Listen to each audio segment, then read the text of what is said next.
This is Sean Payton, Forum Antilles. Now, I'm able to share with you an interview which I did with Paul Watson earlier this week, live from the bridge of the Steve Irwin, and we joined the conversation from the bridge as he's standing off with the supply vessel. Tell me, what's the current situation there?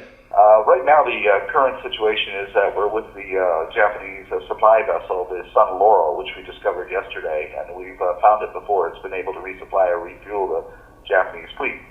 And so if we can't reach the Nishan Maru because they keep telling us where our position is, then we'll let the Nishan Maru come to us because it's going to have to.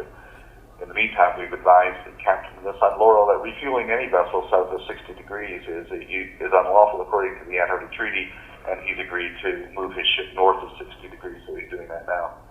That in itself, Paul, can be considered a terrific success. Tell us a little bit about how the supply ship was found and with what vessel. We knew there was a supply vessel coming down from somewhere. Rumors were that it was coming out of Chile. The Gojira came across it and reported that there was a tanker here. Now, the only reason that there would be a tanker in these waters would be to supply the Japanese whaling fleet. He said to the captain, "Are you here to supply the Japanese whaling fleet?" And the captain actually very amusingly said, "Maybe." And so then we found out from him that in fact he hadn't done so. So right now the Gojira and the Steve Irwin are with the supply vessel. The Bob Barker's heading this way, and we have the Yushin Maru number 3 tailing us, and the Yushin Maru number 1 tailing the Bob Barker, and the Nishin Maru and another harpoon vessel somewhere else. I don't think they're whaling because it's just too chaotic and they're running. But we do know for a fact that the 2 harpoon vessels with us here have not killed a single whale since we found them.